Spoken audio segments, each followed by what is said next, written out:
Welcome to HWM Aston Martin here in Wilton-on-Thames. I'm Paul Flitter. And I'm Guy Jenner, and we're here to talk about Vantage. Okay, so Paul, we're here in the Vantage cabin, and it's a great place to be. It definitely feels really sporty in here, doesn't it? It really does, yeah. I mean, first things first, it's inherently Aston Martin. I can see that straight away, but yes, it is a different cabin from the rest of our range. Definitely sporty, driver focused, but yes, definitely everything points towards the driver. Yeah, it's a nice mix of craftsmanship. There's lots of beautiful stitching and leather, but also just some nice points. So, for example, I love this stitched knee pad here for bracing yourself under hard cornering. It's just a really cool little touch. That's so important, and I've had cars before where you've kind of been on a journey, not necessarily driving dynamically, but if you're driving an automatic and this kind of knee just kind of knocks against the center console, yeah. But to just add that in for comfort is ingenious.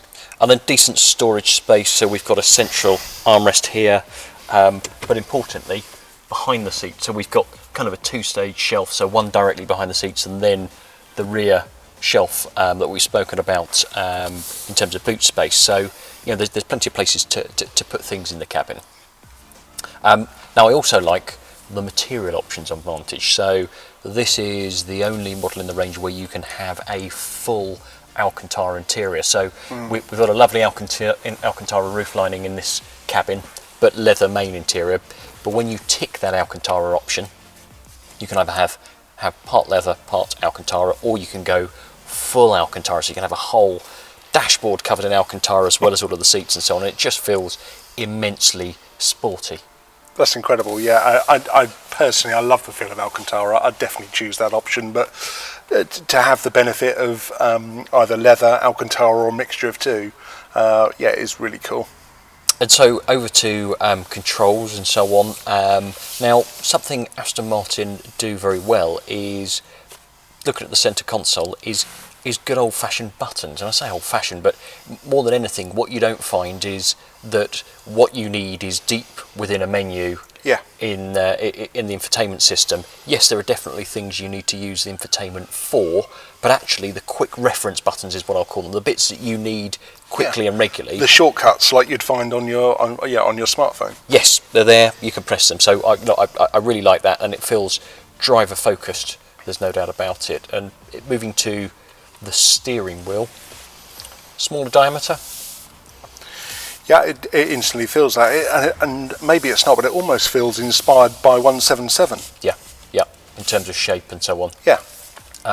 Again, you've got quick reference controls on there, but first things first, you've got damping and driver modes on separate buttons, so you can fire them off really quickly whenever you want to change the character of the car. Instantly, yeah. And really important is the fact that this car is a really comfortable car to be in from a standard damping position. Yes. Actually, it's a lovely ride quality. So it's not like you get your fillings rattled on the standard mode. It makes it a usable car, and then you can firm the car up and make it far sportier. So I think that's great, and I think it's great that it's separate to the driving mode, so you can have the most aggressive throttle settings, but with the softest suspension. Yeah, the best of both worlds. Yeah. So other bits we've got there, I like the fact you can have the sat nav on the screen. Yes. Dashboard. So again, what's become kind of recognisable now throughout our range is the TFT screen, which is a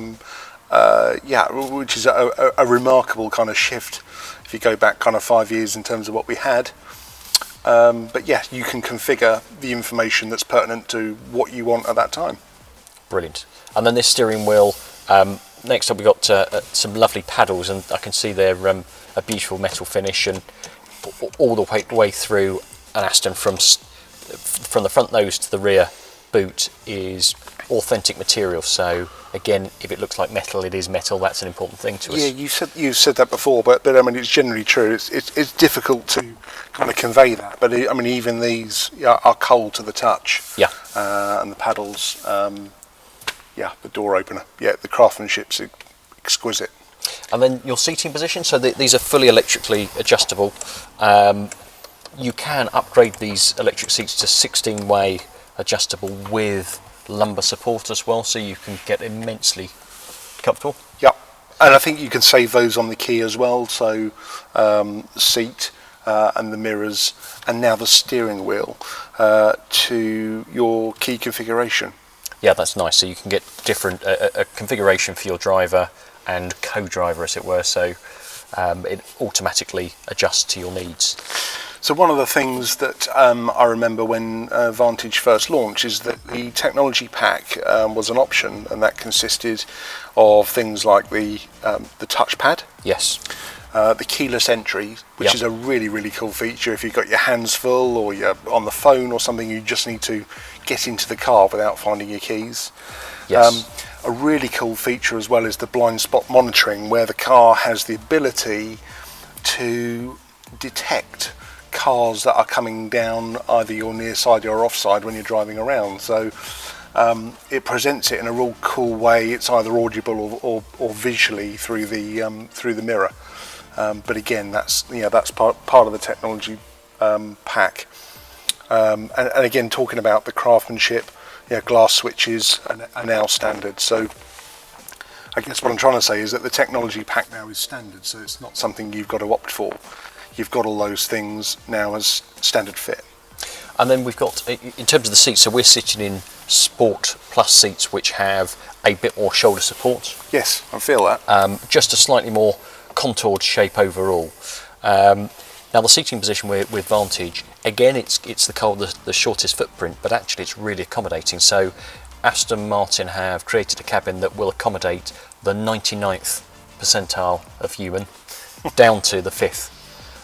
So we find in particular it might be husband and wife combos where, if somebody's over 6'3", 6'4", they can still get in and comfortably find a really decent driving position. But just importantly, as females tend to be shorter, somebody who is below 5'5" can still get a really decent driving position.